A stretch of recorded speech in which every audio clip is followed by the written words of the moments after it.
Hello बच्चों, आप सभी का हमारे YouTube channel US virtual campus में स्वागत है। बच्चों, आज का हमारा ये जो वीडियो सेशन है ये ह्यूमन डिजीज पर आधारित है। जैसा कि आप सभी जानते हैं कि ह्यूमन डिजीज एक बहुत इंपॉर्टेंट टॉपिक है जीएस पॉइंट ऑफ व्यू से। और ह्यूमन डिजीज से रिलेटेड सवाल, बीमारी से रिलेटेड सवाल आपको हर तरह के जीएस आधारित परीक्षाओं में सवाल पूछे जाते हैं। आज के इस वीडियो सेशन में हम लोग किन किन टॉपिक्स पर चर्चा करेंगे, पहले उसको एक बार देख लेते हैं। सबसे पहले आज हम लोग कुछ बेसिक्स चीजों को देखेंगे। सबसे पहले हमारा जो टॉपिक होगा वो बेसिक कुछ इंफॉर्मेशन हम आपको देंगे डिजीज से रिलेटेड।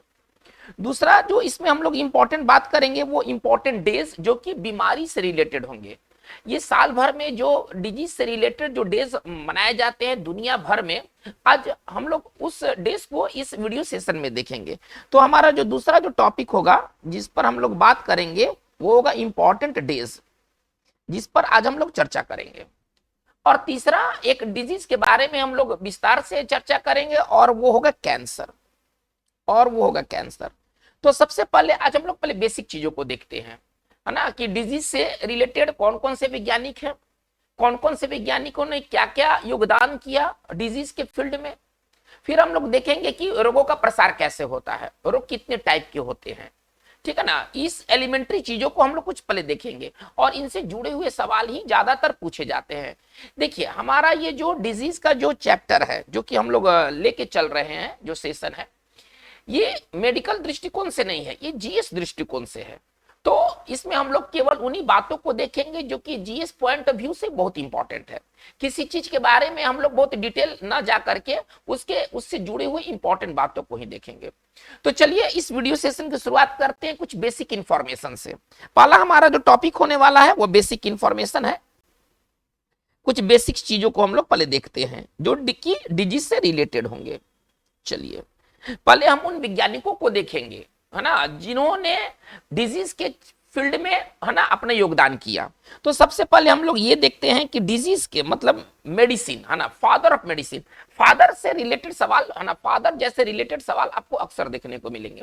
इसके फादर कौन कहलाते हैं, ठीक है ना, इसके जनक कौन कहलाते हैं, इस तरह के सवाल आपको जीएस पेपर में आपको देखने को मिलेंगे। तो सबसे पहले स्टार्ट करते हैं फादर ऑफ मेडिसिन, है ना, चिकित्सा के पिता किसको कहा जाता है। चलिए, तो फादर ऑफ मेडिसिन हमारा जो फर्स्ट जो है वो फादर ऑफ मेडिसिन है। तो ये है हिप्पोक्रेटस, है ना, फादर ऑफ मेडिसिन कहलाते हैं हिप्पोक्रेटस। चलिए अब हम दूसरी बात करते हैं बैक्टीरिया के खोजकर्ता, वायरस के खोजकर्ता। हम इन सारी चीजों को देखेंगे, ये सभी बेसिक इंफॉर्मेशन के अंतर्गत आते हैं, ठीक है। चलिए, तो अब हमारा अगला है बैक्टीरिया के खोजकर्ता, है ना। किन्होंने सबसे पहले बैक्टीरिया को खोजा, डिस्कवर किया, तो वे थे लीवेनहॉक। लीवेनहॉक पहले वैज्ञानिक थे जिन्होंने बैक्टीरिया को डिस्कवर किया था। चलिए, इसी प्रकार हम आते हैं वायरस के खोजकर्ता। तो ये थे आइवन वस्की, ये रशियन साइंटिस्ट थे। इन्होंने सबसे पहले, है ना, टीएमवी, है ना, जिसको कहते हैं टोबैको मोज़ैक वायरस का पता लगाया था, ठीक है ना। तो ये वायरस का पता लगाने वाले साइंटिस्ट थे आइवन वस्की, ठीक है ना, जिन्होंने, ठीक है ना, वायरस का पता लगाया। चलिए हम लोग पॉइंट 4 में आते हैं। रॉबर्ट कोच एक बहुत बड़े वैज्ञानिक का नाम है। देखिए रॉबर्ट कोच ने क्या किया। रॉबर्ट कोच ने सबसे पहले इन्होंने जानवरों में एंथ्रेक्स नामक बीमारी को पाया, ठीक है ना। यानी कि जो रॉबर्ट कोच का योगदान क्या है, तो इन्होंने रोगों का कीटाणु सिद्धांत दिया, ठीक है ना, जर्म्स थियोरी ऑफ डिजीज, रोग का कीटाणु सिद्धांत, ठीक है ना, रोग का कीटाणु सिद्धांत के प्रतिपादक कौन है, तो यह है रॉबर्ट कोच। चलिए रॉबर्ट कोच से जुड़ी हुई कुछ और इंपॉर्टेंट बातों को देखते हैं। रॉबर्ट कोच ने जानवर में, ठीक है ना, एंथ्रेक्स नामक बीमारी का पता लगाया। चलिए ये भी बहुत इंपॉर्टेंट बात है। रॉबर्ट कोच ने जानवर, और वो जानवर भेड़ था, ठीक है ना। चलिए जानवर में, है ना, एंथ्रेक्स नामक बीमारी का पता लगाया। चलिए ये तो रॉबर्ट कोच का ये मतलब ये क्रेडिट है। रॉबर्ट कोच ने ही, है ना, मनुष्य में होने वाले टीबी के लिए, ठीक है ना, माइकोबैक्टीरियम ट्यूबरकुलोसिस नामक बैक्टीरिया का पता लगाया, ठीक है ना, कि मनुष्य में टीबी क्यों होता है। तो इसके लिए उन्होंने बैक्टीरिया का डिस्कवर किया और उस बैक्टीरिया का नाम था माइकोबैक्टीरियम ट्यूबरकुलोसिस, ठीक है। चलिए, रॉबर्ट कोच ने ही, एक और बात है रॉबर्ट कोच के साथ जुड़ा हुआ, रॉबर्ट कोच ने, ठीक है ना, मनुष्य में होने वाले,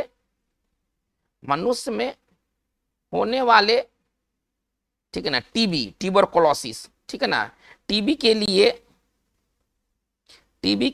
माइकोबैक्टीरियम, ठीक है ना, माइकोबैक्टीरियम ट्यूबरक्यूलोसिस नामक, ठीक है ना, बैक्टीरिया का पता लगाया। चलिए, तो ये रॉबर्ट कोच का योगदान है डिजीज के फील्ड में। चलिए हम लोग आगे देखते हैं, ठीक है ना। अब हम आगे देखते हैं कुछ वैक्सीन, कुछ टीका, ठीक है ना। किस चीज का टीका का खोज किसने किया? तो सबसे पहले दुनिया में बनने वाले टीका था स्मॉल पॉक्स, चेचक का टीका था। चेचक का टीका दुनिया में सबसे पहले इसी रोग का टीका डेवलप किया गया था और ये डेवलप किया गया था एडवर्ड जेनर द्वारा। चलिए, तो चेचक का टीका, या इसको इंग्लिश में कहते हैं स्मॉल पॉक्स का टीका, ठीक है ना, चेचक का टीका, ये दुनिया में ये पहला बीमारी का टीका बनने वाला था, ठीक है ना। चेचक का टीका बनाने वाला कौन थे? एडवर्ड जेनर, ठीक है ना, एडवर्ड जेनर। चलिए, एडवर्ड जेनर को क्या कहा जाता है? एडवर्ड जेनर को कहा जाता है ना, फादर ऑफ इम्यूनोलॉजी। इनका एक और नाम दिया गया, फादर ऑफ इम्यूनोलॉजी। किसको कहा गया है? फादर ऑफ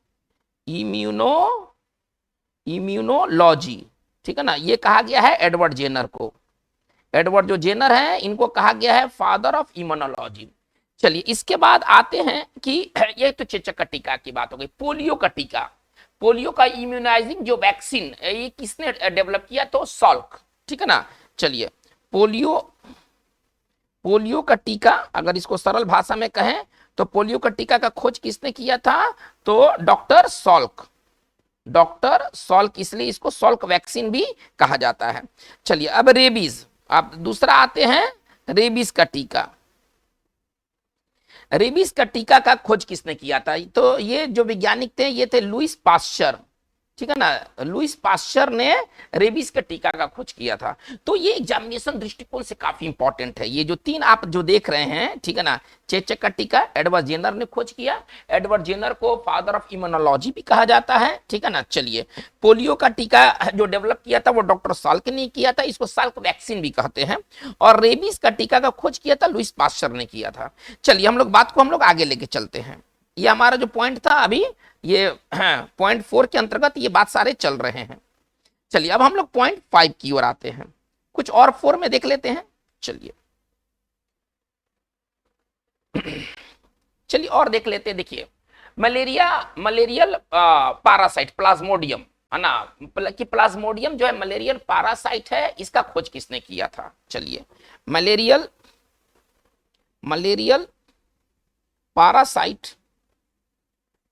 पैरासाइट प्लाज्मोडियम है, ठीक है ना। चलिए, इसका खोज किया था लैबरॉन ने, है ना, इसका खोज किया था लैबरॉन ने, ठीक है ना। चलिए, और रोनाल्ड रॉस ने क्या किया था? उन्होंने मॉस्किटो मलेरिया रिलेशनशिप को स्टैब्लिश किया था। मतलब उन्होंने बताया कि मलेरिया के लिए मॉस्किटो जिम्मेदार है। तो बहुत ही संक्षेप में अगर कहें तो मॉस्किटो मलेरिया, मच्छर, है ना, मॉस्किटो मतलब मच्छर, मॉस्किटो मलेरिया रिलेशनशिप, है ना, मतलब मॉस्किटो का मलेरिया से संबंध है। इस चीज को किसने पहले एस्टेब्लिश किया? तो ये थे वैज्ञानिक थे रोनाल्ड रॉस। चलिए, तो इन सारे वैज्ञानिकों ने अपने अपने तरीके से डिजीज के फील्ड में योगदान किया। चलिए, तो ये हमें समझ में आ गया है। इसमें 3 बात इंपॉर्टेंट है कि स्मॉल पॉक्स ये पहला ऐसा डिजीज था जिसका वैक्सीन तैयार किया गया था और इसको तैयार करने वाले थे एडवर्ड जेनर थे, ठीक है। जो चेचक का जो क्या कहते हैं, जो पोलियो का जो टीका था, इसको तैयार करने वाले थे डॉक्टर सॉल्क थे, इसको सॉल्क वैक्सीन भी कहा जाता है। इसके बाद रेबीज का टीका तैयार किया था। देखिए, यहाँ पर रेबीज के टीका का चर्चा किया गया जो कि बहुत इंपॉर्टेंट है, लुईस पास्चर, ठीक है ना। चलिए, अब हम बात करते हैं कि डिजीज के टाइप, डिजीज के कितने टाइप हैं और उनके बारे में मुख्य बातें। चलिए, अब हमारा अगला जो टॉपिक है वो डिजीज के टाइप के बारे में देख लेते हैं। इसके बाद हम इसके वन लाइनर के बारे में बात करते हैं। देखिए, डिजीज दो तरह के होते हैं, आप इसको सिंपल भाषा में समझिए। डिजीज दो तरह के होते हैं, एक होते कॉन्जेनिटल डिजीज। इंग्लिश के शब्द आपको ज्यादा समझ में आएंगे, ठीक है ना, आप इंग्लिश से घबराने की जरूरत नहीं है। एक जो हमारा जो डिजीज है वो है कॉन्जेनिटल डिजीज, ठीक है ना। चलिए, ये वैसे डिजीज होते हैं जो जन्म के समय से ही होते हैं, इसको जन्मजात बीमारी कहते हैं। अगर हिंदी में कहा जाए तो ये जो होते हैं ये जन्मजात बीमारी होते हैं, जन्म के समय से ही ये होते हैं, ये जन्मजात बीमारी के नाम है। और जितने भी इसको कहते हैं हेरिडेटरी डिजीज होते हैं, है ना, वो कॉन्जेनिटल डिजीज के अंतर्गत आते हैं। कॉन्जेनिटल डिजीज में कौन कौन से डिजीज आते हैं, जैसे कि हेमोफीलिया, जैसे कि सिकल सेल एनीमिया, जैसे कि कलर ब्लाइंडनेस, ठीक है ना, डाउन सिंड्रोम, टर्नर सिंड्रोम, इस तरह के जो बीमारी है वो कॉन्जेनिटल डिजीज के अंतर्गत आते हैं। अब जो दूसरा हमारा टाइप है ना, इसको एक्वायर्ड डिजीज कहते हैं। इसको सरल भाषा में आप समझें, इसको हम कहते हैं एक्वायर्ड डिजीज। एक्वायर्ड डिजीज वैसे डिजीज होते हैं जो जन्म के बाद हमारे शरीर के अंदर डेवलप होते हैं, ठीक है ना। इसके लिए कई फैक्टर्स जिम्मेदार हैं। देखिए, जो कॉन्जेनिटल डिजीज होते हैं, या तो जीन में जो बदलाव होते हैं उसके कारण होता है, या क्रोमोसोम में जो बदलाव होते हैं उसके कारण होता है। तो इसको सरल भाषा में आप जीके के दृष्टिकोण से देखेंगे तो कॉन्जेनिटल डिजीज उस डिजीज को कहते हैं जो जन्म के साथ ही वो डिजीज बच्चों में मौजूद होते हैं। एक्वायर्ड डिजीज वो डिजीज होते हैं जो जन्म के बाद डेवलप होते हैं। चलिए, इसको थोड़ा सा समझा जाए इस तरह से। कॉन्जेनिटल डिजीज, कॉन्जेनिटल डिजीज, ठीक है ना, जिसको हम जन्मजात बीमारी भी कहते हैं। तो कौन कौन से बीमारी जो होते हैं वो कॉन्जेनिटल डिजीज के अंतर्गत आते हैं, ठीक है ना। चलिए, इसके लिए जो कॉमन बीमारी है वो है हीमोफीलिया, वह है हीमोफीलिया। चलिए, वह है कलर ब्लाइंडनेस, जिसको आप सीबी भी कहते हैं, शॉर्ट में कहते हैं सीबी, कलर ब्लाइंडनेस, है ना। इसमें आप लाल और हरे रंग की पहचान नहीं कर पाते, ये अनुवांशिक बीमारी है, ठीक है ना। इसको हम अगर बड़ा में कहें तो कहेंगे कलर ब्लाइंडनेस, कलर ब्लाइंडनेस। चलिए, इसके बाद हमारे जो अगला जो कॉन्जेनिटल डिजीज है सिकल सेल एनीमिया, इस बीमारी का नाम है सिकल सेल एनीमिया। चलिए, और इसके बाद है down syndrome, down syndrome, sorry, हमारा जो नेक्स्ट है वह है डाउन सिंड्रोम, टर्नर सिंड्रोम। बाकी के लिए मैंने एटसेट्रा वर्ड यूज कर दिया। तो कॉन्जेनिटल डिजीज ये जन्म के साथ ही होते हैं। अब आते हैं एक्वायर्ड डिजीज।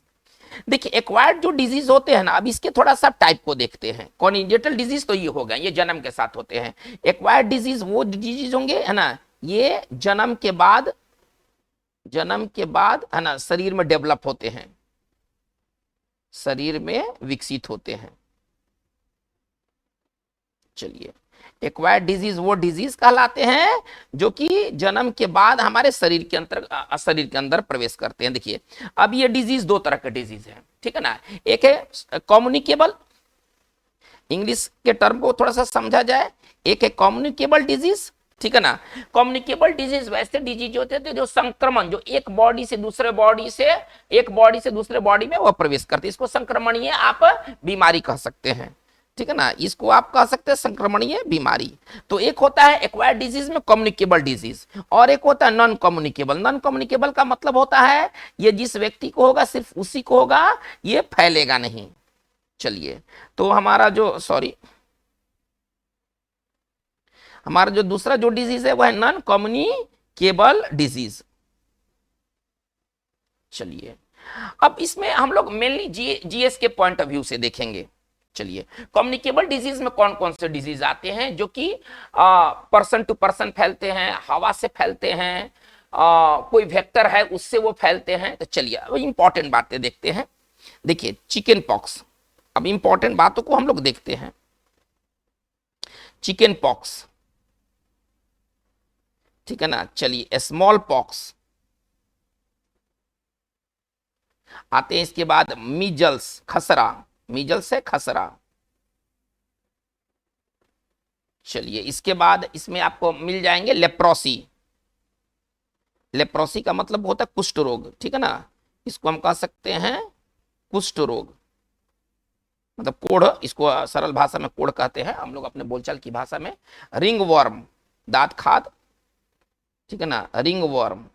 और दो रोग है ना, गोनोरिया, गोनोरिया, और सिफिलिस, ठीक है ना, गोनोरिया और सिफिलिस, ये जो दो रोग है ना, इसको कहा गया है एसटीडी, इसको कहा गया एसटीडी। थोड़ा ध्यान दिया जाए, एसटीडी बहुत पूछता है।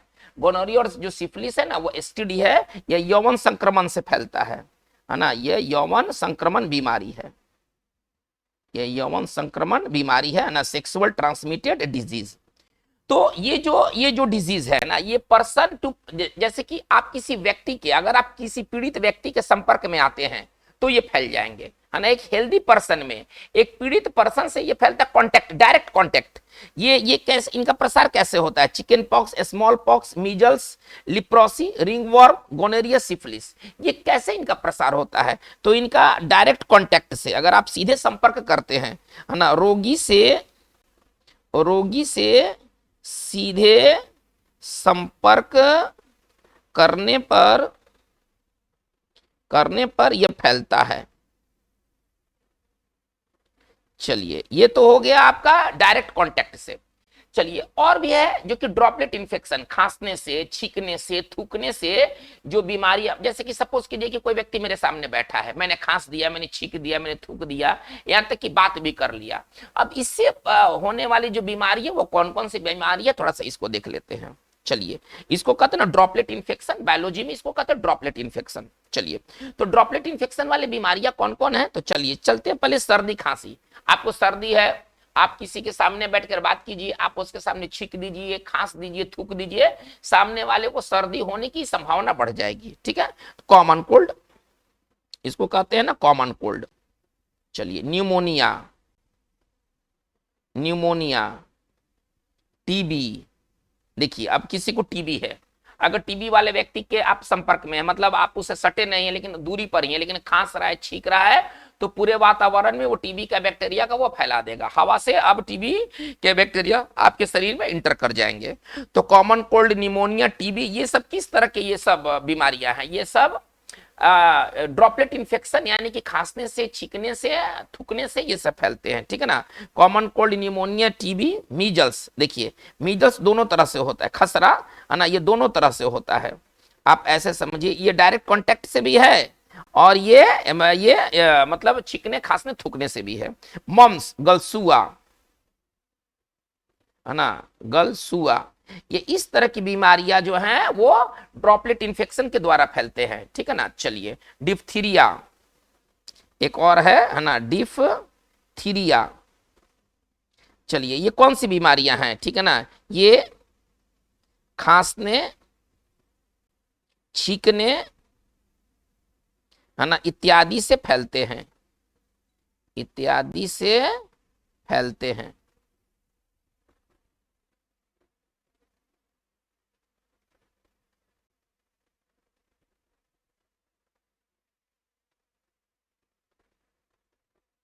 चलिए, तो बहुत इंपॉर्टेंट बात है, हम लोगों ने क्या क्या देखा? हम लोगों ने देखा कि कुछ जो बीमारियां हैं वो डायरेक्ट कांटेक्ट से फैलते हैं, कुछ बीमारियां जो हैं वो खांसने, छींकने, थूकने से फैलते हैं। चलिए, अब हम आते हैं, देखिए, कुछ बीमारियां जो है वो जानवर के काटने से भी उनका प्रसार होता है, ठीक है ना। कुछ बीमारियां ये सब डायरेक्ट कांटेक्ट में है ना, हम लोग डायरेक्ट कांटेक्ट में है। डायरेक्ट कांटेक्ट, ये देखिए डायरेक्ट ट्रांसमिशन है ये, ठीक है ना। ये तो है कि आप किसी से टच में, है ना, सीधे संपर्क में आ गए तो ये बीमारी फैलेगा।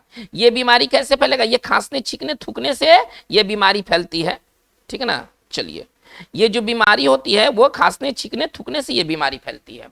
चलिए, कुछ बीमारियां जो होती है वो जानवरों के माध्यम से प्रसार होते हैं, जैसे कि रेबीज, है ना। रेबीज क्या होता है? रेबीज का वायरस, ठीक है ना, जानवर के काटने से,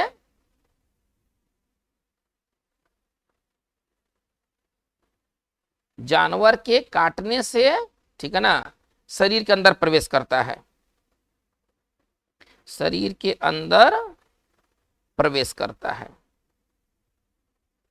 चलिए, अब हम आते हैं, कुछ देखते हैं, कुछ और भी है, जैसे कि देखिए टेटनस के जो ये होते हैं, सिस्ट होते हैं, वो कैसे प्रवेश करते हैं? मिट्टी के थ्रू, है ना। अगर कटे फटे शरीर के भाग है तो वहां पर वो प्रवेश करते हैं। जो टिटैनिस का जो होता है वो मिट्टी के माध्यम से। तो टेटनस का प्रसार कैसे फैलता है? टेटनस कैसे होता है? टेटनस का प्रसार, है ना, मिट्टी से होता है। आप इसको सरल भाषा में ऐसे समझे, मिट्टी से होता है, चलिए देखिए, कुछ बीमारियां जो होती है वो बच्चों से, मतलब सॉरी मदर से, जो प्रेग्नेंट जो मदर हैं, ठीक है ना, तो उनके जो गर्भ में जो शिशु पल रहा है तो वो मदर से शिशु में जाता है। इसमें दो बीमारियां इंपॉर्टेंट है। एक बीमारी है आपका जर्मन मीजल्स, जर्मन मीजल्स जो होते हैं, और एक जो बीमारी है वो आपका है सिफिलिस, ठीक है ना। इन दोनों का प्रसार मदर के ब्लड से वो बच्चे के ब्लड में जाता है, ठीक है ना। चलिए, तो हम ऐसे समझ सकते हैं जर्मन मीजल्स, ठीक है ना, इसका नाम है, बीमारी का नाम है जर्मन मीजल्स। एक और देख लेते हैं, जर्मन मीजल्स, ठीक है ना, तथा सिफिलिस। सिफिलिस एक सेक्सुअल डिजीज भी है, और एक वो मदर से बच्चा में भी प्रवेश करता है, ये दोनों तरह से काम करता है। तो जो जर्मन मीजल्स है और सिफिलिस, ठीक है ना, इनका जो प्रसार होता है ये कैसे फैलते हैं, तो ये मदर से अनबोर्न बेबी, यानी कि वो बेबी जो कि अभी जन्म नहीं ली है, अनबोर्न बेबी में प्लेसेंटा के माध्यम से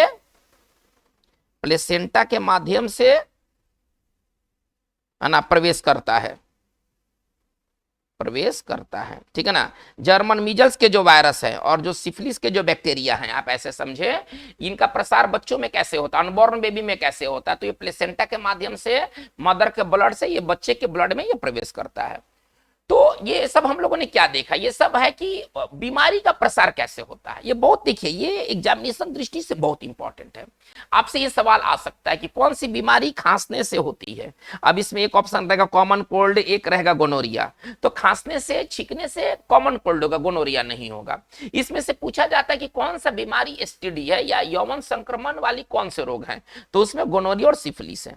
इसमें ऐसे पूछा जा सकता है कि अगर आप किसी व्यक्ति के टच में हैं तो कौन सी बीमारी हो सकती है, आपको लेप्रोसी हो सकता है या आपको मम्स हो सकता है, क्या हो सकता है। तो मम्स तो खांसने छींकने से होगा, लेकिन आप अगर किसी कुष्ठ रोगी के संपर्क में लंबे समय तक रहें, शॉर्ट समय तक नहीं, लंबे समय तक रहें, तो मे बी पॉसिबल आपको कुष्ठ हो सकता है। तो ये सारी बातें हैं कि रोगों का प्रसार कैसे होता है। देखिए, कुछ रोग जो होते हैं ना, वो वेक्टर के माध्यम से, मतलब उनका कोई होस्ट होता है, उसके जो पैथोजेंस होते हैं ना, वो होस्ट के अंदर होते हैं, और होस्ट के माध्यम से वो रोग एक हेल्दी पर्सन में वो प्रवेश करता है। चलिए, इसको कहते हैं इनडायरेक्ट ट्रांसमिशन में रोगों का प्रसार कैसे होता है। इनडायरेक्ट ट्रांसमिशन का मतलब है कि आपको बीच में कोई, मतलब इंटरमीडिएट कोई एजेंट होगा, ठीक है ना, और वो पैथोजन को मनुष्य में पहुंचाएगा। आप ऐसे समझिए, इनडायरेक्ट ट्रांसमिशन कैसे होता है रोगों का। इसमें डिजीज डायरेक्ट नहीं आते हैं व्यक्ति में, इसमें एक इंटरमीडिएट, मतलब उसको बिचवान कह लीजिए, उसमें एक इंटरमीडिएट एजेंट होता है जो कि वो पैथोजन को कैरी करता है, और वो एक स्वस्थ पर्सन में उसको वो इंटर कराता है। चलिए, अब हम देखते हैं कि वेक्टर, इसके लिए बहुत इंपॉर्टेंट बात है कि कौन कौन से वेक्टर कौन कौन से डिजीज पैदा करते हैं मनुष्य के अंदर, वो कौन कौन से डिजीज पैदा करते हैं। तो हमारा अगला जो है वो वेक्टर है, और उससे होने वाले डिजीज है, बहुत इंपॉर्टेंट। जैसे कि आप लोगों ने कभी सुना होगा मलेरिया, मलेरिया मच्छर के काटने से फैलता है। हम लोगों ने भी इसको पढ़ा है, और आप लोग भी जानते होंगे कि मलेरिया जो होते हैं ना, मलेरिया का जो वाहक है, जो उसके जो पैथोजन का जो वाहक है, वो क्या है, मक्खी नहीं, हड्डा नहीं, मच्छर। यानी कि मच्छर काटेगा, और वो भी मच्छर में कोई पर्टिकुलर मच्छर, ये नहीं कि कोई भी मच्छर के काट देने से मलेरिया होगा। तो मच्छर के यहाँ क्या, मॉस्किटो क्या हुआ, मॉस्किटो एक वेक्टर हुआ, और वो जो पैथोजन लेके चलता है, वो पैथोजन व्यक्ति में वो इंटर कराता है, और व्यक्ति में फिर वो मलेरिया हो जाता है। तो चलिए देखते हैं वेक्टर की कौन कौन से वेक्टर हैं, और वो कौन कौन से डिजीज पैदा करते हैं। चलिए, बहुत इंपॉर्टेंट है एग्जामिनेशन दृष्टिकोण से। चलिए, सीसी फ्लाई एक नाम है, मक्खी का एक नाम है, अफ्रीकन ये बीमारी पैदा करती है, जिसको स्लीपिंग सिकनेस कहते हैं। इसमें व्यक्ति को लगता है कि जब तक नींदे लगा रहेगा, ठीक है ना। अफ्रीकन कॉन्टिनेंट में ये बीमारी ज्यादा मिलती है। इसके वहां कौन है, तो उस मक्खी का नाम है सीसी फ्लाई, सीसी मक्खी, ठीक है ना, उसका नाम है सीसी फ्लाई। आप इसको समझिए सिंपल भाषा में, मक्खी। ये कौन से रोगों का वाहक है, तो ये वाहक है ना स्लीपिंग सिकनेस, है ना, निंद्रा की बीमारी। आप इसको सिंपल भाषा में समझिए, निंद्रा की बीमारी ये पैदा करते हैं, है ना। अगर सीसी फ्लाई किसी को काट दे तो उसको अब हमेशा नींदे लगा रहेगा, इसको स्लीपिंग सिकनेस कहते हैं। चलिए, सैंड फ्लाई, हम आगे चलते हैं। सैंड फ्लाई ये वेक्टर है, ठीक है ना, और ये उस पैथोजन को कैरी करता है जो व्यक्ति में कौन सी बीमारी पैदा करता है, कालाजार। यानी कि कालाजार किस तरह के मक्खी के काटने से होता है, तो वो मक्खी है सैंड फ्लाई। चलिए हम आगे बढ़ते हैं, फीमेल एनोफिलीज, है ना, फीमेल एनोफिलीज ये मॉस्किटो है, फीमेल एनोफिलीज, आसान है, इंग्लिश में पढ़ना आसान है ना, आप इसको ना कठिन ना समझे। फीमेल एनोफिलीज मॉस्किटो है और इसके काटने से व्यक्ति में कौन सी बीमारी होती है, मलेरिया। चलिए कुछ और वेक्टर देख लेते हैं हम लोग, कुछ और वेक्टर और डिजीज देख लेते हैं कि और भाई कौन कौन से वेक्टर हैं और इनके काटने से क्या क्या बीमारी होती है ना। चलिए आते हैं तो चूहा, इसको कहते हैं रैट फ्लिया कहते हैं, है ना, चूहा। आप ऐसे समझिए चूहा से कौन सा रोग फैलता है, तो बिबोनिक प्लेग, इसको केवल प्लेग भी कह सकते हैं, हालांकि इसका पूरा नाम है बिबोनिक प्लेग, है ना। यह महामारी होता है और कम समय में ये चारों तरफ फैल जाता है और इसमें लाखों लाख लोग मर चुके हैं। इस बिबोनिक प्लेग में दुनिया भर में लाखों लाख लोग मर चुके हैं, ठीक है ना। चलिए तो रैट के माध्यम, रैट किस तरह के वेक्टर, रैट क्या एक वेक्टर है जो पैथोजन लेके चलता है, ठीक है ना, और ये पैथोजन कौन सा बीमारी पैदा करेगा, तो प्लेग, जिसको पूरा नाम बिबोनिक प्लेग है। चलिए एडिस मॉस्किटो, अब हम आगे बढ़ते हैं, हमारा अगला जो है वो एडिस मॉस्किटो है। देखते हैं कि एडिस मॉस्किटो कौन से रोग पैदा करते हैं। तो एडिस मॉस्किटो जो है ना, येलो फीवर, उसका फीवर का नाम है येलो फीवर, ये शरीर में येलो फीवर देते हैं एडिस मॉस्किटो। इसके बाद क्यूलेक्स, है ना, मच्छर का नाम है किस, क्यूलेक्स, क्यूलेक्स मॉस्किटो, ये कौन से पैदा करते, तो फाइलेरिया। फाइलेरिया में क्या होता है ना, पैर फूल जाता है, इसको हाथी पांव भी कहते हैं। फाइलेरिया किस मच्छर के काटने से होता है, बहुत इंपॉर्टेंट, सुपर इंपॉर्टेंट, तो क्यूलेक्स मॉस्किटो के काटने से फाइलेरिया होता है, हमें यह समझना है। और जो घरेलू मक्खी होती है, घरेलू मक्खी कौन सी बीमारी का प्रसार करती है ना, हाउस फ्लाई जिसको आप कहते हैं, तो घरेलू मक्खी के काटने से टाइफाइड होता है।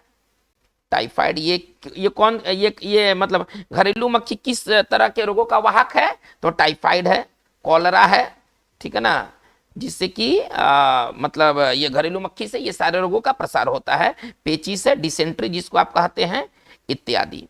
तो ये सारे वेक्टर हैं जो कि तरह तरह के वो पैथोजेंस को कैरी करते हैं और ये पैथोजेंस इन बीमारियों को जन्म देते हैं। चलिए अब हम लोग बात करेंगे, ये तो बेसिक चीज हो गए, मतलब ये डिजीज से संबंधित ये बेसिक बात है। अभी हम लोगों ने क्या देखा, इसमें दो चीज हम लोगों ने देखा कि पहले साइंटिस्ट और उनके योगदान, कि किस साइंटिस्ट ने क्या क्या योगदान किया डिजीज के फील्ड में। फिर हम लोगों ने देखा कि रोगों का टाइप क्या है, ठीक है ना, तो रोग दो तरह के होते हैं, एक कॉन्जेनिटल डिजीज होते हैं और एक एक्वायर्ड डिजीज होते हैं। कॉन्जेनिटल डिजीज ये वैसे डिजीज होते हैं जो जन्म के समय से ही होते हैं, ठीक है ना। इसका कारण हो सकता है कि जीन में बदलाव आ गया हो, क्रोमोसोम में बदलाव आ गया हो, इसका कारण ये हो सकता है, जैसे haemophilia, sickle cell anaemia, Down syndrome, Turner syndrome, CB, ये सारे कौन से डिजीज है, ये जन्म के साथ ही होते हैं। और एक बात मैं क्लियर कर देना चाहता हूं कि दुनिया में जितने भी कॉन्जेनिटल डिजीज हैं उनका दुनिया में कोई ट्रीटमेंट नहीं, उनका कोई इलाज नहीं है। अगर आप सीबी का इलाज कराने चलते हैं तो दुनिया भर में कोई भी मेडिसिन में, किसी भी तरह के मेडिसिन में इसका इलाज नहीं है। हेमोफेलिया का कोई इलाज नहीं है। हेमोफेलिया में क्या होता है, अगर किसी व्यक्ति के अगर ब्लड बहना शुरू किया तो वो थक्का नहीं जमता है, लगातार ब्लड बहते जाता है, ठीक है ना। इसको रॉयल डिजीज भी कहते हैं, इंग्लैंड के राजघराने में ये डिजीज है, इसलिए इसको रॉयल डिजीज भी कहा गया है। इसे हम लोग आगे की वीडियो सेशंस में देखेंगे। तो इसके बाद हम लोगों ने क्या देखा कि कुछ कम्युनिकेबल डिजीज हैं, ठीक है ना, कुछ संक्रमण ये रोग हैं, उनका संक्रमण कैसे होता है, तो संक्रमण दो तरीके से होता है, डायरेक्ट और इनडायरेक्ट, ठीक है ना। संक्रमण दो तरीके से होता है, डायरेक्ट और इनडायरेक्ट। डायरेक्ट संक्रमण में आने वाले कौन कौन से रोग हैं, तो chicken pox, small pox, diphtheria, ये सब डायरेक्ट, इनका डायरेक्ट ट्रांसमिशन होता है। जैसे कि हवा में बात हो रहा है, टीबी के रोगी से हवा में फैल गई, डायरेक्ट हो गया। इनडायरेक्ट कौन होंगे, जिसके लिए कोई इंटरमीडिएट एजेंट होंगे, जैसे कोई कीटाणु ही होते हैं, जैसे कि क्या कहे, मक्खी। मक्खी क्या है, मक्खी वाहक है, बीमारी का वाहक, टाइफाइड का। हाउस फ्लाई किसका वाहक है, तो वो टाइफाइड बीमारी को जन्म देगी, कॉलरा को जन्म देगी। तो मक्खी क्या हुआ, मक्खी एक इंटरमीडिएट एजेंट हुआ जो कि वो टाइफाइड के पैथोजन को लेके चलती है ना। सीसी फ्लाई एक इंटरमीडिएट एजेंट हुआ जो कि स्लीपिंग सिकनेस के पैथोजन को लेके चलती है, वो काटेगी, वो पैथोजन आपके शरीर के ब्लड में जाएगा और फिर वो रोगों का प्रसार हो जाएगा। अब हम लोग बात करेंगे इंपॉर्टेंट डेज के बारे में, ठीक है ना। कुछ इंपॉर्टेंट डेज को देखते हैं जो कि आपके एग्जामिनेशन दृष्टिकोण से काफी इंपॉर्टेंट होंगे, और ये इंपॉर्टेंट जो डेज होंगे ये डिजीज से संबंधित होंगे। चलिए अब हम लोग कुछ इंपॉर्टेंट डेज को देखते हैं जो कि डिजीज से जुड़े होंगे। देखिए, जो जनवरी का जो लास्ट संडे होता है, लास्ट संडे आप इसको ऐसे समझे, लास्ट संडे जो जनवरी का होता है, जनवरी से शुरू करते हैं, ठीक है ना, ये इसमें कौन सा ये दिवस मनाया जाता है, तो इसको कहते हैं ना, इसको कहते हैं विश्व कुष्ठ उन्मूलन दिवस। इसमें अवेयरनेस फैलाया जाता है। देखिए इस पर्टिकुलर डे को होता क्या है, विश्व भर में गोष्ठी होगा, लोगों में उस चीज को लेकर के अवेयरनेस फैलाया जाएगा, लोग जानेंगे कि हाँ भाई कुष्ठ रोग होता क्या, साल में तो एक बार तो जान ले, ऐसे तो जानना तो उनको है ही नहीं जब तक वो बीमारी हो ना जाए। तो लास्ट संडे को मनाया जाता है विश्व कुष्ठ, विश्व कुष्ठ लिप्रोसिस को कहते हैं, अपने भाषा में कोढ़ रोग कहते हैं, विश्व कुष्ठ है ना उन्मूलन दिवस। अगर कुष्ठ नहीं समझ में आता तो कोढ़ समझिए।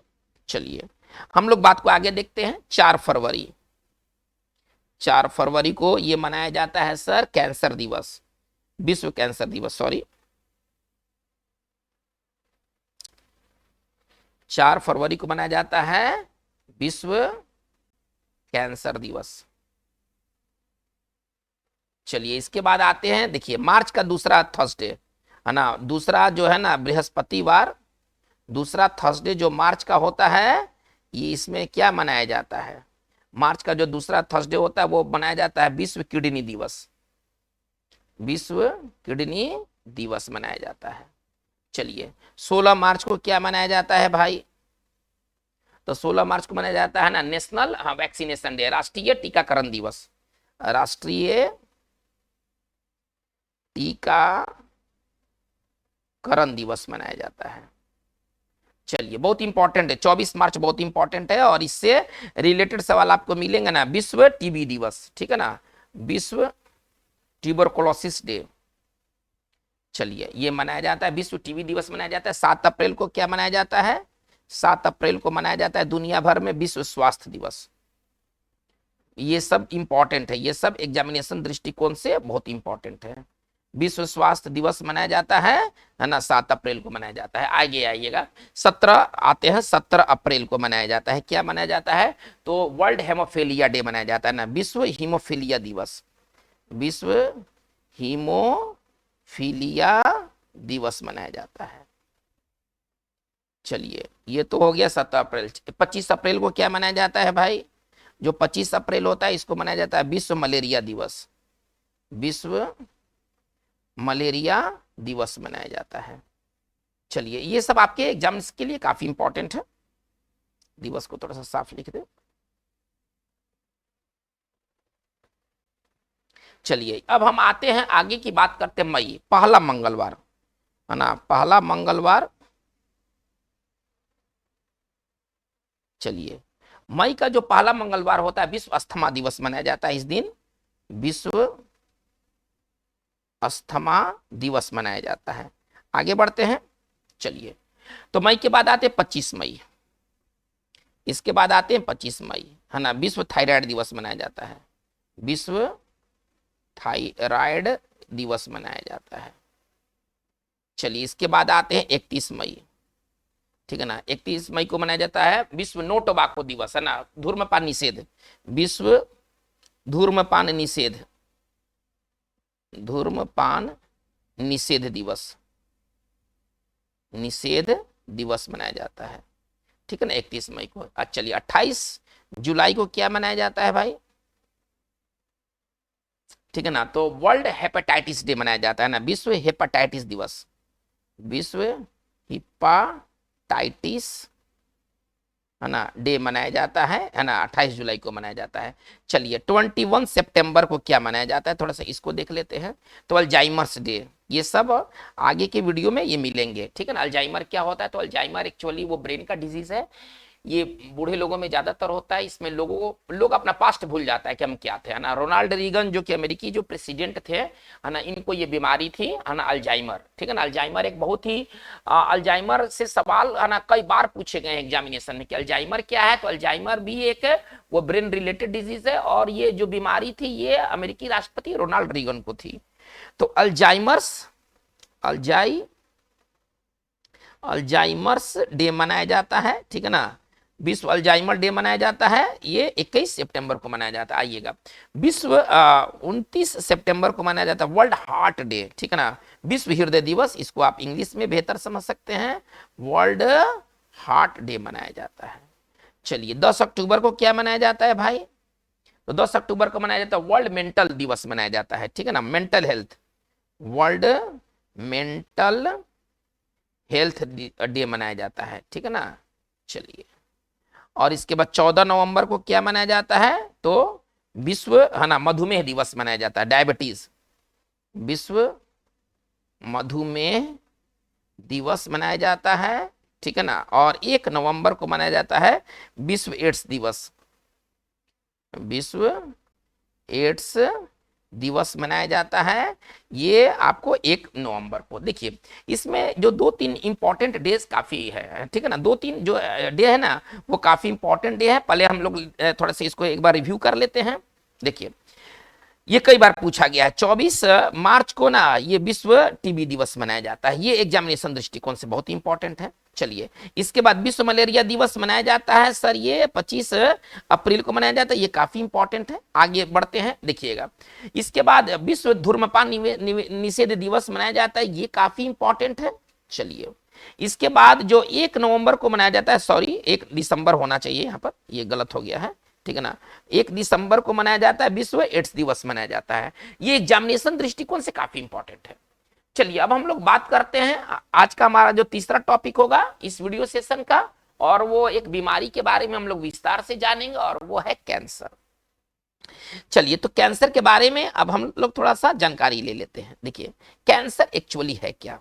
कैंसर, है ना, सेल का, हमारे शरीर के अंदर सेल का जो एबनॉर्मल और बहुत ही, आप इसको समझिए कि एबनॉर्मल जो और जो बहुत फास्ट जो डिवीजन होता है ना, इसको कहते हैं, ये यही कैंसर कहलाता है, ठीक है ना। कैंसर क्या है कि शरीर में जो सेल का ना डिवीजन बहुत तेजी से होने लगता है, और वो अनकंट्रोल्ड होता है और एबनॉर्मल होता है। इसको इंग्लिश में बहुत अच्छी तरह से समझा जा सकता है, कैंसर इज, है ना, an abnormal, cancer is an abnormal and uncontrolled division of cell, है ना, डिवीजन ऑफ सेल, है ना, यही कैंसर होता है। दैट फॉर्म्स, दैट सेल्स कर लीजिए, दैट फॉर्म, ठीक है ना, a tumour, that form a tumour, जो ट्यूमर का निर्माण करते हैं, है ना। ये शरीर के अंदर बहुत ही एबनॉर्मल, जैसे कि देखिए अभी सेल डिवीजन है ना, इरेगुलेटेड है। अभी हमारे शरीर के अंदर जो सेल डिवीजन है ना, रेगुलेटेड है, ये नियंत्रित है। लेकिन जब ये अनकंट्रोल्ड हो जाए तो ये बगल के टिश्यू को ना ये डैमेज करना शुरू कर देता है, ठीक है ना। अब देखिए, ट्यूमर के 2 टाइप है, ट्यूमर कैंसर के ट्यूमर के 2 टाइप है। एक बात तो समझ लिया जाए कि हर ट्यूमर कैंसर नहीं होता है। इसमें 2-3 बातें बहुत इंपॉर्टेंट है। कैंसर क्या है? तो पहले कैंसर को पहले मैंने डिफाइन किया कि cancer is an abnormal and uncontrolled division of cells. ये सेल का, ठीक है ना, बहुत ही अनकंट्रोल्ड और एबनॉर्मल डिवीजन होता है, दैट फॉर्म ए ट्यूमर, जो कि ट्यूमर का निर्माण करते हैं। लेकिन हर ट्यूमर कैंसरस नहीं होता है, ये थोड़ा ध्यान देने वाली बात है ना। हर एक ट्यूमर, आप इसको समझ सकते हैं, हर ट्यूमर, ठीक है ना, कैंसर जनक नहीं होते हैं, कैंसर जनक नहीं होते हैं, ये हमें समझना है। हर एक ट्यूमर कैंसर जनक नहीं होता है। दूसरा इंपॉर्टेंट बात क्या है कि देखिए, कैंसर जो होता है वो हेरिडेटरी नहीं है। ऐसा नहीं है कि किसी व्यक्ति को अगर कैंसर था तो उसके आगे आने वाली पीढ़ी को भी कैंसर होगा, ऐसा नहीं है। ये कैंसर हेरिडेटरी नहीं है, और कैंसर कॉन्जेनिटल भी नहीं है। ऐसा नहीं है कि जन्म से ही ये कॉन्टेजियस है, मतलब कि छूने से, ऐसा नहीं है कि कैंसर के पेशेंट को छू दीजिएगा तो आपको कैंसर हो जाएगा। तो हम कह सकते हैं कि कैंसर, है ना, हेरिडेटरी, वंशानुगत, आप इसको ऐसे समझें, ठीक है ना, वंशानुगत, चलिए, है ना, बीमारी नहीं है, बीमारी नहीं। ऐसा नहीं है कि किसी को कैंसर है तो उसके आगे आने वाली पीढ़ी को भी कैंसर होगा, ये चीज कैंसर के बारे में नहीं कहा जा सकता है। चलिए, देखिए, अब पहले बात कर लेते हैं कि कैंसर क्यों होता है। कुछ कार्सिनोजेन है ना, कुछ कार्सिनोजेन है जो कैंसर को पनपने में मदद करते हैं। कार्सिनोजेन, बहुत इंपॉर्टेंट बात, ये सुपर इंपॉर्टेंट बात है कि कार्सिनोजेन है ना, अगर जीएस पॉइंट ऑफ व्यू से देखना है तो कार्सिनोजेन जो होता है ना बहुत इंपॉर्टेंट है। कार्सिनोजेन, थोड़ा कार्सिनोजेन को पहले समझा जाए, ठीक है ना, ये बहुत इंपॉर्टेंट चीज है। कार्सिनोजेन के बारे में थोड़ा सा जान लिया जाए। देखिए कार्सिनोजेन क्या होते हैं, ये कैंसर को उत्पन्न करने वाले एजेंट होते हैं। ये केमिकल हो सकते हैं, ये बायोलॉजिकल हो सकते हैं, ठीक है ना, ये कई प्रकार के हो सकते हैं कार्सिनोजेन, है ना। ये वैसे चीज होते हैं, इसको सरल भाषा में समझिए, ये वैसे चीज होते हैं है ना, जो कैंसर को बढ़ावा देते हैं। आम बोलचाल की भाषा में मैं बात कर रहा हूं, कैंसर को बढ़ावा देते हैं। चलिए कार्सिनोजेन क्या होता है, जो कैंसर को बढ़ावा देता है। आप कई तरह के कार्सिनोजेन है, ठीक है ना। चलिए कौन कौन से कार्सिनोजेन है और वो किस किस तरह के कैंसर को उत्पन्न करते हैं, थोड़ा सा देखा जाए। देखिए अब हम मुख्य कार्सिनोजेन के बारे में बात कर लेते हैं। कौन कौन भाई कार्सिनोजेन है जो कैंसर को बढ़ावा देते हैं। चलिए तो इसमें सबसे पहला हम लोग देखते हैं एक्सरे, थोड़ा ध्यान दिया जाए, एक्सरे है ना, गामा रे, एक्सरे, गामा रे और यूवी रे, ठीक है ना, ये कैंसर जनक होते हैं, ये कैंसर पैदा करते हैं। आप इस तरह से समझे, ये कैंसर पैदा करते हैं, ठीक है ना। इसके अलावा देखिए अगर शरीर में अगर हार्मोन बहुत ज्यादा हो जाए, है ना, टेस्टोस्टेरोन और एस्ट्रोजेन अगर बहुत ज्यादा है, मतलब अत्यधिक इनका अगर प्रोडक्शन हो जाए तो ये भी कैंसर पैदा करते हैं, है ना, हार्मोनल कैंसर इसको कहते हैं। चलिए तो इसमें अगर हम देखते हैं टेस्टोस्टेरोन, टेस्टोस्टेरोन, ठीक है ना। चलिए इसको इंग्लिश में समझे, टेस्टोस्टेरोन, ठीक है ना। ये कौन से कैंसर ये पैदा करते हैं, तो प्रोस्टेट कैंसर। ये प्रोस्टेट का संबंध पेट से है, ठीक है ना, ये पेट के कैंसर पैदा करते हैं। टेस्टोस्टेरोन का अगर उत्पादन अगर अत्यधिक मात्रा में हो जाए तो ये प्रोस्टेट कैंसर पैदा करते हैं। आते हैं एस्ट्रोजेन, है ना, ये फीमेल हार्मोन है, ये मेल हार्मोन है, ठीक है ना, ये आपका मेल हार्मोन है और ये जो है ना ये फीमेल हार्मोन है। चलिए एस्ट्रोजेन, ठीक है ना, एस्ट्रोजेन ये ब्रेस्ट कैंसर पैदा करते हैं। ये जो है ना ये ये जो है ना ये ब्रेस्ट कैंसर पैदा करते हैं। चलिए ये सब कैंसर है, ये प्रोस्टेट कैंसर, आप इसको कैंसर इसमें आप रख कर पढ़िएगा। चलिए देखते हैं, देखिए अगर आप पान तंबाकू चबाते हैं, पान चबाते हैं, है ना, बीटल्स, चीविंग ऑफ बीटल्स, इसको इंग्लिश में समझे, चीविंग ऑफ बीटल्स। अगर आप पान चबाते हैं तो पान चबाने से, है ना, पान चबाने से, है ना, ये आपको कौन से कैंसर हो सकता है, तो माउथ कैंसर।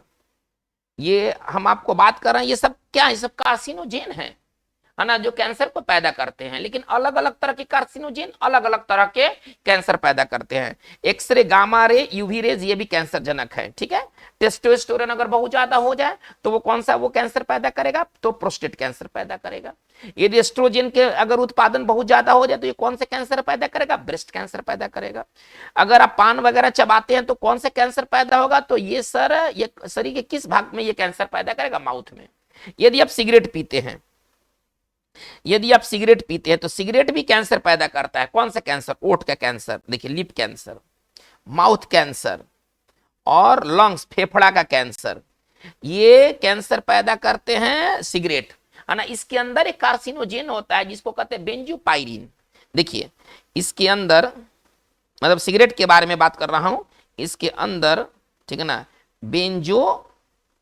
बेंजोपायरिन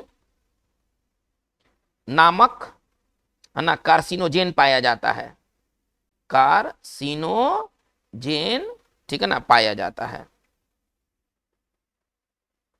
चलिए तो ये सारे क्या है, ये सब कार्सिनोजेन है। अलग अलग तरह के कार्सिनोजेन अलग अलग पार्ट्स में ये कैंसर पैदा करते हैं। आते हैं थोड़ा सा और चीजों को देखते, देखिए यदि आप रंगाई का काम करते हैं, डाइंग वर्क, ठीक है ना, रंगाई के कार्य में, रंगाई का अगर कार्य करते हैं, कपड़ा को रंगाई का कार्य करते हैं, तो ये हो सकता है ब्लैडर कैंसर, ये ब्लैडर कैंसर ये पैदा करते हैं, ठीक है ना। चलिए इसके बाद जो देखिए सर्विक्स, जो गर्भाशय जो कैंसर है ना, कुछ वायरस ऐसे हैं, कुछ ऐसे वायरस हैं जो कि सर्विक्स कैंसर पैदा करते हैं, ठीक है ना, कुछ ऐसे वायरस हैं जो कि सर्विक्स कैंसर पैदा करते हैं। चलिए अब देखिए स्प्रेड के हिसाब से दो तरह के ट्यूमर। अब मैं ट्यूमर की ओर लौटता हूं। ये तो सारे कार्सिनोजेन थे। कार्सिनोजेन क्या होते हैं? तो ये कैंसर को प्रमोट करने वाली एजेंट होते हैं, कैंसर को बढ़ाते हैं। एक चीज यहीं पर हम लोग जान लेते हैं जो कि बहुत ही इंपॉर्टेंट है एग्जामिनेशन दृष्टिकोण से। एंटीऑक्सीडेंट क्या होता है? बहुत अच्छा चीज है एंटीऑक्सीडेंट। एंटीऑक्सीडेंट क्या होते हैं? देखिए कार्सिनोजेन क्या थे? ये वैसे सब्सटेंस थे कार्सिनोजेन जो कि कैंसर को कॉज करते हैं। और एंटीऑक्सीडेंट क्या होते हैं? ये कैंसर से लड़ते हैं। ये कैंसर नामक बीमारी से फाइट करते हैं, उनको दबाने की कोशिश करते हैं। ये ठीक है कार्सिनोजेन के उल्टा है। तो ये सिंपल भाषा में लिख सकते हैं, ये कैंसर है ना को दबाते हैं या उनसे लड़ते हैं। सरल भाषा में हम बात कर रहे हैं, ये कैंसर नहीं होने देते हैं। देखिए इनका मुख्य स्रोत क्या है? हमारे भोजन में पर्याप्त मात्रा में है ना एंटीऑक्सीडेंट मिलते हैं। हमारे जो हम लोग भोजन करते हैं डेली है ना, उसमें पर्याप्त मात्रा में एंटीऑक्सीडेंट मिलते हैं। लेकिन इसका जो सबसे अच्छा जो सोर्स है वह है खट्टा फल।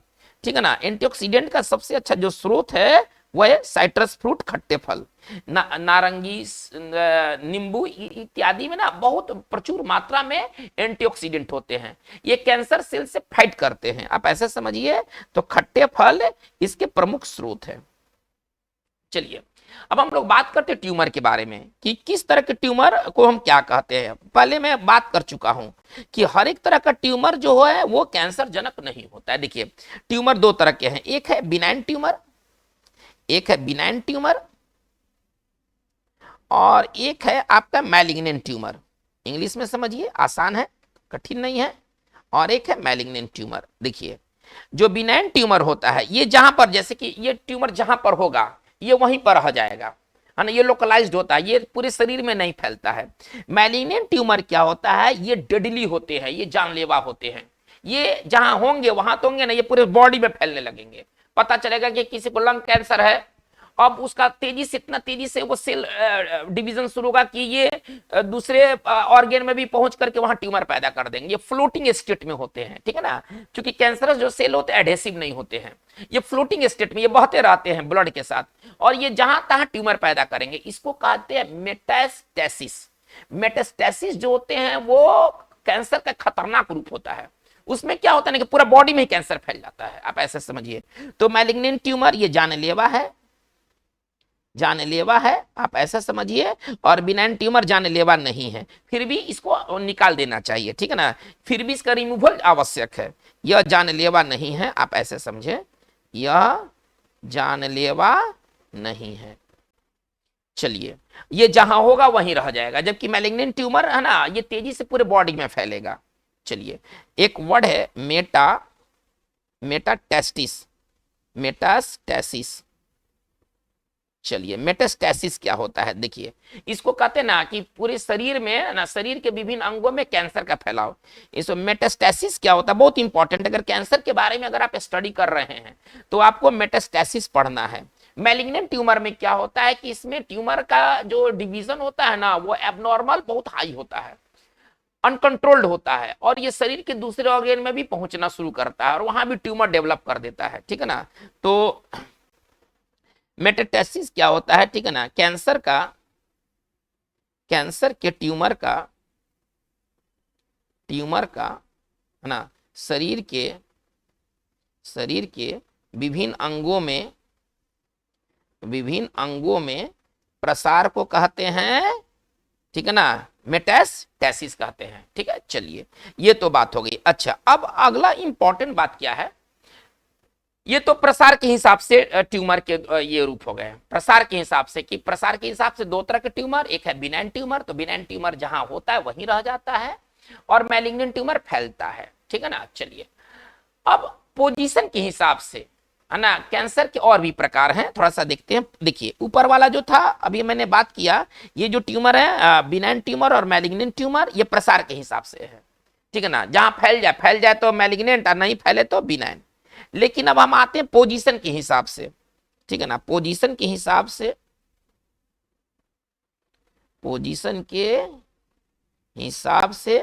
कैंसर के प्रकार भाई कौन कौन है पोजीशन के हिसाब से कैंसर के प्रकार में? पहला आता है कार्सिनोमा, बहुत इंपॉर्टेंट है, कार्सिनोमा।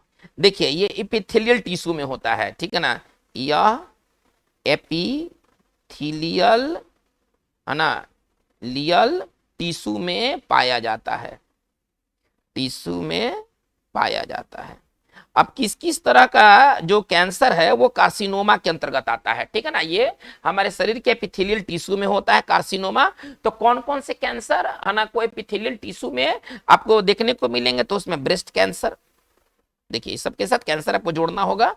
चलिए इसके बाद स्टोमक कैंसर, पेट का कैंसर। चलिए लंग्स, फेफड़ा का कैंसर है ना, ये लंग आप ऐसे समझिए। स्किन कैंसर, त्वचा कैंसर। पेंक्रियास, ठीक है ना, पेंक्रियास का जो कैंसर है ये कहलाता है, इसमें आप कैंसर जोड़ दीजिए, सभी में कैंसर जोड़ दीजिए। ये कार्सिनोमा का उदाहरण है, ये किसका उदाहरण है, कार्सिनोमा का। दूसरा जो टाइप है ना वो है सर सार्कोमा, बहुत इंपॉर्टेंट है ये सार्कोमा जो होता है। देखिए कार्सिनोमा कहाँ होता है, ये एपिथेलियल टिश्यू में होता है, और सार्कोमा कहाँ आपको मिलेगा, यह है ना शरीर के, ये प्लस आप इसको समझे, ठीक है ना, यह शरीर के कनेक्टिव टिश्यू में पाया जाता है, कनेक्टिव टिश्यू में पाया जाता है। सार्कोमा जो होता है वो शरीर के कनेक्टिव टिश्यू में पाया जाता है। अब कौन कौन से जो कैंसर है वो सार्कोमा के उदाहरण है, तो इसमें आता है सर देखिए lymph node, lymph node cancer. चलिए इसके बाद आते हैं सर बोन कैंसर, हड्डी के कैंसर। इसके बाद आते हैं मसल, मांसपेशी का कैंसर, ये कहलाते हैं सार्कोमा कहलाते हैं। और जो तीसरा हमारा जो टाइप है, देखिए अभी एक टाइप हुआ था कार्सिनोमा, दूसरा टाइप हुआ था सार्कोमा। पोजीशन के हिसाब से, प्रसार के हिसाब से तो दो कैंसर, बिनाइन ट्यूमर और मैलिग्नेंट ट्यूमर। तो बिनाइन जानलेवा नहीं है, जबकि मैलिग्नेंट 100% फैटल होता है। चलिए अब हम बात करते हैं जो तीसरा टाइप है हमारा है वो ल्यूकेमिया, वह है ल्यूकेमिया है ना। ये ल्यूकेमिया कब होता है, ये ल्यूकेमिया किसको कहते हैं, देखिए शरीर में है ना, ब्लड में जब WBC जब बहुत ज्यादा, जब एबनॉर्मल उसका जब उत्पादन हो जाए, WBC बहुत कम संख्या में होता है, ठीक है ना, RBC के मुकाबले बहुत कम संख्या में WBC की संख्या होती है, लेकिन WBC का बहुत ज्यादा बन जाना ब्लड में है ना, वो ल्यूकेमिया पैदा करता है, जिसको हम कहते हैं ब्लड कैंसर। ब्लड कैंसर का ही दूसरा नाम है ल्यूकेमिया, ठीक है ना, ब्लड कैंसर।